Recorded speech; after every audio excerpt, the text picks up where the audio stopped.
Episode 33। Hello everyone, मैं Shri Tara school of wellbeing से शांति पावा। आज का टॉपिक है कि हमारे जीवन में सबसे ज़्यादा इम्पोर्टेंट क्या है। आई थिंक हम सभी के लिए लाइफ में सबसे ज़्यादा इम्पोर्टेंट है लाइफ इटसेल्फ। आपने सुना ही है कि जान है तो जहान है, जीवन अनमोल है। अब जीवन तो आप सभी के पास है ही, तो फिर इसके बाद क्या इम्पोर्टेंट है। बल्कि ये कहना ज़्यादा उचित होगा कि जीवन भी तभी महत्वपूर्ण है जब इस जीवन में हमारे पास हेल्थ, मनी और हार्मनी हो। अब अगर आपके पास हेल्थ या मनी या दोनों ही नहीं हैं, तो भी इनके लिए आपके पास स्पष्ट रास्ते हैं। हेल्थ के लिए पूरा मेडिकल साइंस है और मनी भी करोड़ों लोगों के पास है ही, और मनी अर्न करने के बारे में आप जान भी सकते हैं। मैं यहाँ वो बता रही हूँ जो कि हेल्थ और मनी के बावजूद आपके पास नहीं है। वो है हार्मनी। आप जानते ही हैं कि हेल्थ, मनी और लग्जरीज के बावजूद मनों में दुख के कांटे चुभे ही रहते हैं। असुविधाओं और बीमारी से जो हमारे मन और शरीर को तकलीफ होती है, वो होते हैं कष्ट।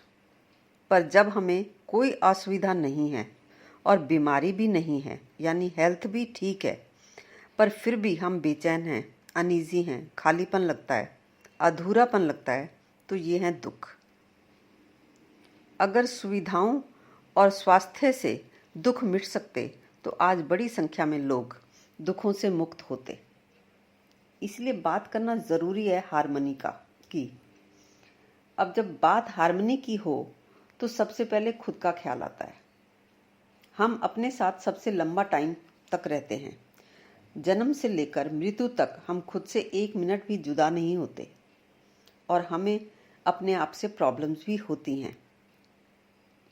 जैसे, क्यों मुझे इतना गुस्सा आ जाता है, क्यों मैं इतनी इमोशनल हूँ, क्यों मैं एक्सरसाइज रेगुलरली कंटिन्यू नहीं कर पाती, क्यों मैं किसी से भी डर जाती हूँ, क्यों मुझे छोटी छोटी बातों पर रोना आ जाता है, क्यों मैं अपनी बात ही किसी को कन्वे नहीं कर पाती।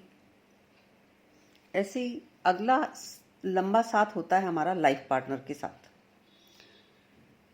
क्योंकि स्पाउस का साथ भी ऑन एन एवरेज 60-70 साल का होता है और बहुत कुछ कॉमन होता है, जैसे घर, बेडरूम, बच्चे, रिश्तेदार, फ्रेंड्स वगैरह वगैरह। बहुत से कॉमन इश्यूज होते हैं, जैसे बच्चों के एडमिशन्स, बच्चों की पढ़ाई, बच्चों के कैरियर, शादी, मनी मैटर्स वगैरह वगैरह।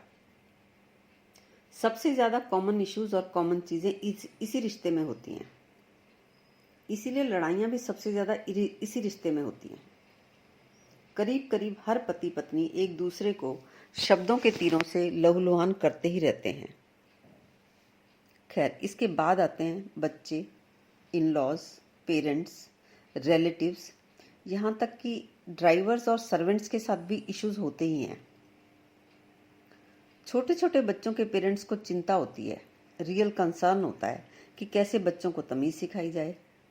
उनकी रियल कंसर्न होता है कि कैसे उनमें अच्छे संस्कार डाले जाएं और कैसे उनमें अच्छी आदतें डाली जाएं।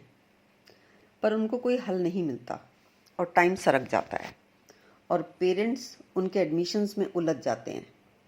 एडमिशन्स भी हो जाते हैं तो चिंता होती है उनकी पढ़ाई की, और पढ़ाई तो पेरेंट्स के दिमाग पर इस कदर छाई रहती है कि पेरेंट्स का बस ही नहीं चलता कि वो खुद ही बैठकर पढ़ लें, मेहनत कर लें, एग्ज़ाम दे आएँ और टॉप कर लें, पर ये वो कर नहीं पाते। खैर, जैसे कैसे पढ़ाई ख़त्म होती है तो फिर कैरियर की चिंता और फिर शादी की चिंता। और अब कुछ बच्चे शादी करना ही नहीं चाहते तो उनके पेरेंट्स को बहुत दुख होता है। खैर, ज़्यादातर बच्चे शादी कर ही लेते हैं। अब कभी बच्चे अपना लाइफ पार्टनर खुद ही पसंद कर लेते हैं तो पेरेंट्स को लगता है कि अगर हम पसंद करके लाते इनके लिए पार्टनर तो इनको बेटर पार्टनर मिल सकता था। पर बहुत से पेरेंट्स अपने बच्चों के लिए रिश्ते ढूंढ भी रहे होते हैं, तो भी वो परेशान ही होते हैं। उनको लगता है कि बड़ा मुश्किल काम है, ये बच्चे खुद ही ढूंढ लें तो बेहतर है। खैर, चलिए, शादियां भी हो ही जाती हैं बच्चों की। फिर प्रश्न और समस्याएं शुरू होती हैं बहू और दामाद की। सबसे बड़ी समस्या है कि साथ रहा जाए या अलग रहा जाए। अब अगर साथ रहते हैं तो को लिविंग की समस्याएं, और अलग रहते हैं तो अकेलेपन की दिक्कतें। तो देखा आपने, वक्त के साथ साथ प्रश्न बदल जाते हैं, समस्याएं बदल जाती हैं, खत्म नहीं होती हैं, खत्म होता है जीवन। और जीवन में रोल्स रिवर्स भी हो जाते हैं। जैसे कुछ साल पहले आप ही वो छोटी बच्ची थी जिसको माँ तमीज़ सिखा रही थी, और फिर आप ही माँ बनकर अपने बच्चों को तमीज़ सिखा रही होती हैं। दुख आपको तब भी हो रहा था जब आपकी माँ आपको डांट कर तमीज़ सिखा रही थी। दुख आपको माँ बनकर तमीज़ सिखाने पर भी होता है। कल आप बहू बनकर अपने इन लॉ से डरी हुई थी, और आज आप सास बनकर भी चिंतित हैं कि कैसे बहू के साथ अच्छे से अच्छा रिश्ता बनाया जाए। ऐसे ही कल जो लड़के अपने पापा को नाम कमाकर खुश कर देना चाहते थे, वही आज अपने ही बच्चों के सामने अपने आप को एक अच्छा पिता साबित कर देना चाहते हैं। तो फिर मन की ज़रूरत हो जाती है ये प्रश्न उठाना कि आखिर ना चाहते हुए भी क्यों होती हैं लड़ाइयाँ, क्यों होता है गिल्ट, क्यों होता है खालीपन, क्यों हो जाते हैं हम बेचैन, क्या है इनके कारण। कारण पता लग जाएं तो निवारण भी हो सकते हैं। इसीलिए तो बुद्ध ने कहा है कि जीवन में दुख है, दुखों के कारण है, दुखों के कारणों को जाना जा सकता है, ऐसी भी स्थिति है कि दुख ना हो। अब कुछ भी आगे बताने से पहले मैं आपको ये दिखाना चाहती हूँ कि आपके पास इन समस्याओं के क्या उपाय हैं। आप इनके उपायों के तौर पर क्या कर रहे हैं। आपके पास 3 ही तरीके हैं। पहला, दबा लिया खुद को या दूसरे को, यानी सप्रेशन। दूसरा, लड़ाई कर लेना यानी कॉन्फ्लिक्ट। तीसरा, दूरी बना लेना यानी डिस्टेंस बना लेना।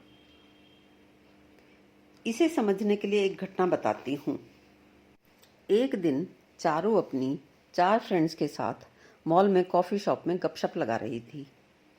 चारू की शादी को 2-2.5 साल हुए थे, और बाकी सारी फ्रेंड्स की शादियाँ 7-8 साल पुरानी थी। तो वहाँ चारू ने अपना रोना रोया कि कुछ समझ नहीं आता, इंसान करे तो क्या करे, मुंह खोलते ही तो लड़ाई हो जाती है। मैंने कभी नहीं सोचा था कि मैं अपने ही हस्बैंड के साथ लड़ाई करूँगी, पर मेरे हस्बैंड ने तो जैसे तय कर रखा है कि रोज़ ही लड़ाई करनी है। अब उनमें से एक फ्रेंड सीता बोली, देख, पेशेंस, टॉलरेंस, एक्सेप्टेंस, एडजस्टमेंट और सेक्रीफाइस ही एकमात्र इलाज है। Think positive and let go करो और सब ठीक हो जाएगा। शुरू में कुछ साल ऐसे ही होते हैं। इस पर गीता बोली, देख, ये तेरे को दबना सिखा रही है, और तुझे दबने की ज़रूरत नहीं है। तू उसकी बीवी है, कोई गुलाम नहीं। वैसे भी जो दबता है उसे और दबाया जाता है। यही नियम है संसार का। गलत बात बर्दाश्त करेगी तो वो करता चला जाएगा। You have to stop him. अब बारी थी मीता की। वो कहने लगी, देख, ना तो तुझे दबने की ज़रूरत है, ना ही लड़ने की। Keep distance, give him space. समझदारी इसी में है कि तू अपना काम कर और उसे अपना काम करने दे। Live and let live. अब सिर्फ संगीता रह गई थी। वो कैसे चुप रह सकती थी, उसे भी तो ज्ञान देना था। वो बोली, देख, ये सब तो है लकीर की फ़कीर। एक तेरे को दबना सिखा रही है, दूसरी तुझे लड़ना सिखा रही है, और तीसरी दूरी का ज्ञान दे रही है। पर जीवन में ऐसे काम नहीं चलता। साम दाम दंड भेद सब लगाना पड़ता है। कहीं तो दबना पड़ता है, कहीं लड़ना पड़ता है, और कहीं कहीं स्पेस भी देना ही पड़ता है। चारू बहुत इम्प्रेस हो गई।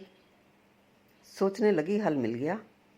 बाकी तीनों फ्रेंड्स भी ज़रा सहम गई, और मन ही मन सोच रही थी कि बात तो ठीक है।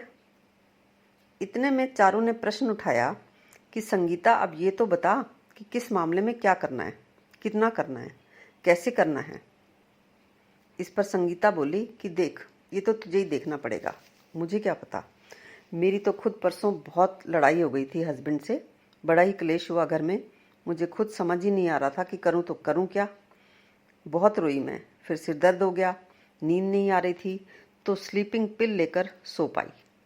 वो तो मैंने ये किसी मैगजीन में पढ़ा था, सो मैंने तुझे बता दिया। और ये घटना सिर्फ चारू, सीता, गीता, मीता और संगीता की नहीं है। इनकी जगह विनय, संजय, विजय, अजय और धनंजय भी हो सकते थे। तो देखा आपने, ये तीनों दवाइयाँ अलग अलग लो या तीनों का कॉम्बिनेशन लो, हैं तो दवा के नाम पर दर्द ही। और आप सभी जाने अनजाने में यही कर रहे हैं। आपको ख्याल ही नहीं आता कि अच्छी दिखती ये बातें बोगस हैं। दवा के नाम पर दर्द बढ़ा रही हैं ये दवाइयाँ। इन्हें इम्प्लीमेंट ना कर पाने का दर्द भी तो बढ़ जाता है। अब आप सोच रहे हैं कि उपाय हैं क्या? उपाय छिपा है मात्र इन 3 शब्दों में: एक्सेप्ट, आस्क एंड वर्क। आगे मैं जो भी कह रही हूं वो एक्सप्लेनेशन है इन 3 शब्दों का। देखिए, अगर आपकी टांग में फ्रैक्चर हो जाए तो क्या आप पहले मेडिकल साइंस की किताबें पढ़ते हैं और सीखते हैं कि कैसे बोन को जोड़ा जाता है या कैसे प्लास्टर बनाया जाता है, और फिर खुद बैठकर बोन को जोड़कर प्लास्टर लगाने का काम करते हैं? या फिर अगर आपके घर का कोई सामान टूट जाता है तो क्या आप खुद ही ठीक करने लग जाते हैं? नहीं ना। आप क्या करते हैं? दोनों केसेस में आप एक्सपर्ट्स के पास जाते हैं और अपना काम करवाते हैं। यही करते हैं ना आप लोग। पर जब टूटते हैं आपके दिल, रिश्तों में दरारें आने लगती हैं, तो आप क्या करते हैं? आप खुद ही ठीक करने लग जाते हैं। जबकि ये ज़िंदगी, ये रिश्ते ही तो हमारे लिए सबसे इम्पोर्टेंट है। हम अपनी ज़िंदगी भरपूर जीना चाहते हैं और अपने बच्चों को भी एक खुशहाल जीवन देना चाहते हैं। कभी सोचा आपने क्यों नहीं जाते हम एक्सपर्ट्स के पास?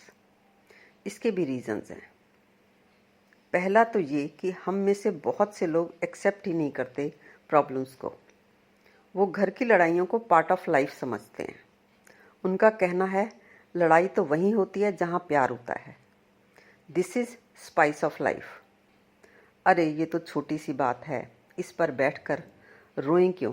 चलो चलो चलते हैं, मूड ठीक करने के लिए कहीं बाहर चलते हैं, शॉपिंग करते हैं या पिक्चर ही देख आते हैं।